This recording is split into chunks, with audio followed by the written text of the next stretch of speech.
soy Romina de Luca y esto es Saquen una hoja. Hoy, reparar sin saber qué.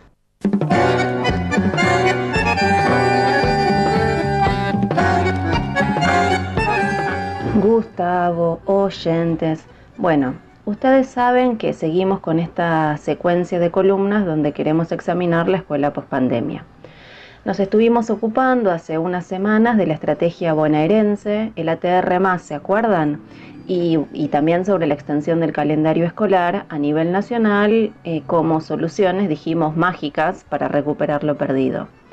De hecho, en parte, el ministro Persic definió su gestión como aquella abocada a reparar daños y construir el futuro. Y en realidad, ustedes saben, la coartada del daño es la pandemia, aunque si bien ella profundizó el cuadro, estamos hablando de un daño que lleva décadas. Y por lo segundo, la construcción de futuro, estoy bastante segura que vamos a enfrentar más de lo mismo. La verdad, y esto no es novedad para el oyente, nuestro país está actuando en tinieblas. Y cuando digo en tinieblas, a lo que me refiero es a la necesidad de conocer en tiempo real, o lo más real posible, cuál es el cuadro de situación del sistema educativo afectado por la pandemia. Y existe consenso en considerar que la pandemia es la mayor crisis que afectó a la educación en simultáneo, ¿no? Por su escala y sus efectos en todo el mundo, no se parecen a los de ninguna otra crisis. El ejemplo más obvio es el efecto que provocó o provocará la interrupción del aprendizaje presencial, las maneras en las que se gestionó la virtualidad o bimodalidad y como consecuencia de este proceso, la distribución desigual del aprendizaje y otros efectos que va a producir en los estudiantes más desfavorecidos, es decir, en las familias obreras. Nos dicen que quieren construir futuro y antes reparar daños, entonces más vale sepamos qué y cómo se dañó y qué correctivos vamos a incorporar para solucionar el nuevo problema. Si nos limitamos a ver qué se está discutiendo en el resto del mundo, por ejemplo, la UNESCO sugiere partir de 5 puntos claves, ¿no? La voluntad política orientada a la acción, es decir, qué hacen o qué harán los gobiernos, mejorar los datos y tener mayor seguimiento de ellos y de los resultados de la acción, financiación global suficiente y alineada, el intercambio de conocimientos sobre políticas y prácticas eficaces entre los distintos países y un apoyo a la capacidad de implementación y fortalecimiento de los sistemas educativos, ¿no? Y traigo a colación a la UNESCO por mencionar una de las últimas reuniones, la Reunión Mundial de Educación 2021, en la que estuvo presente el presidente y claro también el ministro de Educación. Mejores datos y mayor seguimiento de resultados. Bien, en Argentina llevamos 2 ciclos lectivos centralmente afectados por la pandemia. Si vamos a hablar de datos, tenemos la encuesta sobre continuidad pedagógica de junio-agosto de 2020 y publicado a la fecha nada más. Ustedes me dirán, bueno, pero las escuelas están trabajando, están calificando y están generando insumos. Sí, esperen un ratito y vamos a ver esto. Digo, si anunciamos que vamos a reparar el daño, ¿no deberíamos decirle a la sociedad cuál es? Es decir, qué datos tienen las escuelas.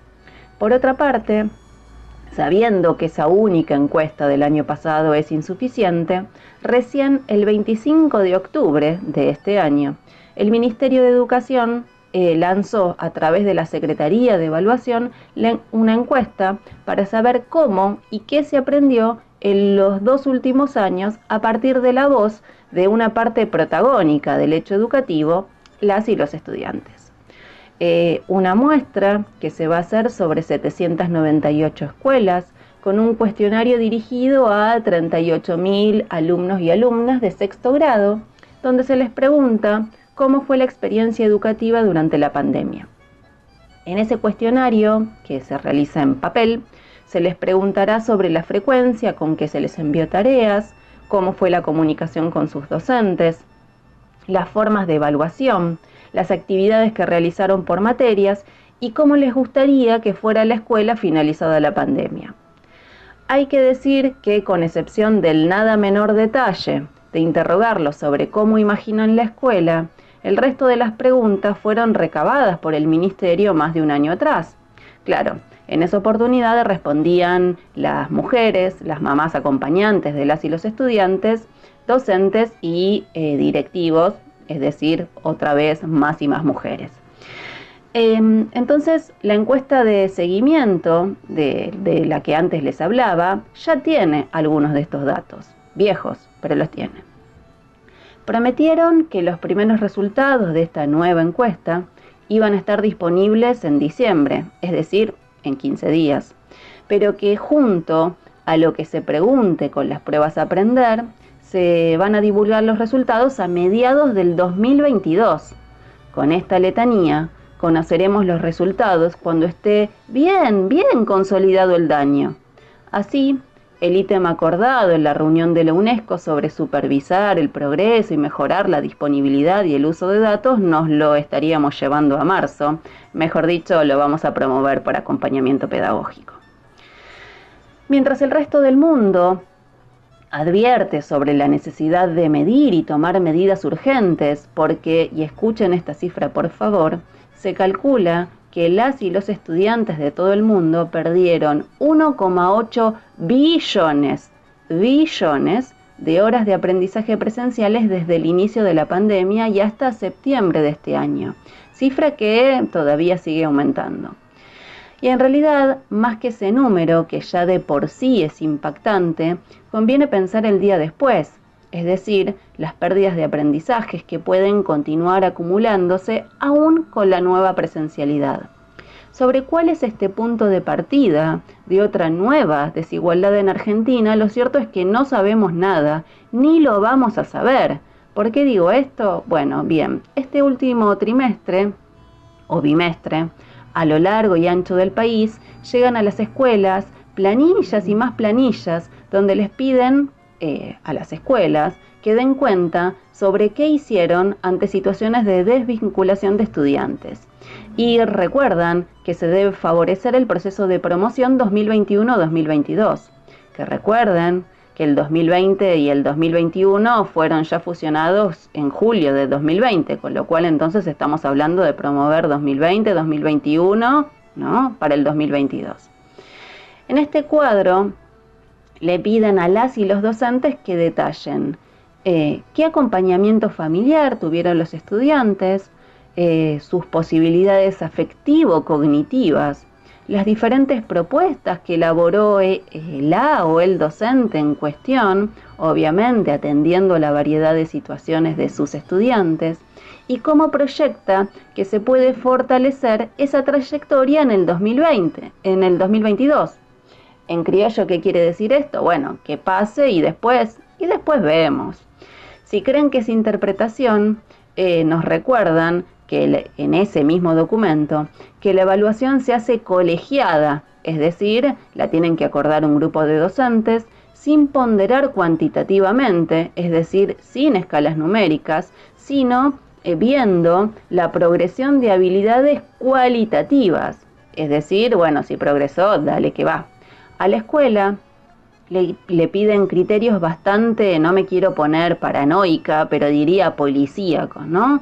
Control de clases presenciales ofrecidas, cantidad de suspensiones por protocolos de COVID, cantidad de reuniones con las familias o intervenciones del DOE o el ACE en caso de dificultades, es decir, los gabinetes escolares, detallando docente por docente.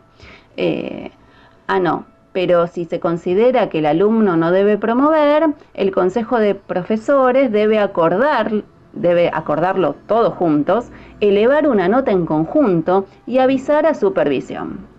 Señoras y señores, les hablo de la normativa de la Ciudad de Buenos Aires, es decir, de los que nos dijeron que estaban luchando por la educación, y sinceramente, a poco de leer la normativa, me entran legítimas dudas. El mundo se preocupa por la brecha de género que dejará la pandemia, en general y en materia educativa en particular. Aquí no sabemos nada. El resto del mundo debate aumentar paquetes de estímulo, que incluye, claro, el financiamiento, ¿no?, para tomar medidas para recuperar la pérdida de aprendizajes y para realizar campañas de rematriculación y apoyo específico a las y los alumnos que corren el riesgo de no volver a la escuela. La lista suele incluir, digamos, dentro de la población a beneficiar, las niñas, las personas con discapacidad, los refugiados o los que viven en la pobreza. En Argentina, si hablamos de los que viven en la pobreza, hablamos de la mitad de la población, y si hablamos de las mujeres, hablamos de la mitad de la humanidad. Solo con eso, si tuviéramos los datos, tenemos como suficiente para arrancar. En relación a este punto, también la UNESCO, la verdad es que está a la izquierda del gobierno de los Fernández, porque ellos destinan apenas 5.000 pesos para cada alumno que dejó la escuela, mientras, ¿no?, el organismo internacional propone considerar la introducción de medidas fiscales extraordinarias para aumentar los recursos financieros del sistema educativo en el corto plazo. Acá más bien presenciamos recortes. Recuerden que el presupuesto 2021 no prevía asignaciones especiales para atender a la pandemia. Si piden tomar medidas atendiendo la evidencia, evidencias son precisamente los que nos faltan por estas latitudes. Obviamente, ellos, los organismos internacionales, sostienen que se trata de tomar medidas eficientes. ¿Quieren ponerlo en otros términos? Planificar, es decir, la base para construir otra sociedad basada en la racionalidad. Solo para hacer un punto final, los organismos internacionales llamaron a invertir en conectividad. La sociedad hoy amaneció emocionada porque ayer anunciaron un aumento para las y los docentes del 125% para conectividad. El detalle, el FONID COVID con ese aumento asciende a 2.250 pesos. En mi caso no pago ni la mitad de lo que me cuesta la factura de internet. Pero el conectar igualdad, ¿no? Las netbooks son un derecho, dice Persic. ¿Se acuerdan de que hacían falta por lo menos 4 millones, casi y medio, de dispositivos para repartir, para que cada estudiante tuviera uno? Bueno, se los contamos en diciembre del 2020. Según el anuncio del Volvé a la Escuela, es decir, uno de los programas, comillas, reparadores, para usar una palabra del ministro, ¿no?, se repartieron durante este año 540.000 netbooks. Y en el 2022 se van a repartir 1 millón más para la escuela secundaria. Pueden echarle la culpa a la herencia, el famoso Apero Macri, pero lo cierto es que con su ritmo, si tenemos mucha suerte, la próxima pandemia nos encuentra conectados y tal vez con algunos datos sobre cómo nos fue en este tiempo. Un análisis socialista de los problemas de la educación requiere no mirar a otro lado. Hay que reparar. Tienen razón. El problema reside en que eso que se quiere reparar no tiene arreglo, y eso es el capitalismo. Si vamos a reparar la escuela y la humanidad en su conjunto, más vale que elijamos empezar a construir otra cosa, porque a este jarrón ya le faltan piezas y se nos está escapando el agua por todos lados. Amigos, sigan escuchando la radio Vivido Equivocada, que lo demás es silencio.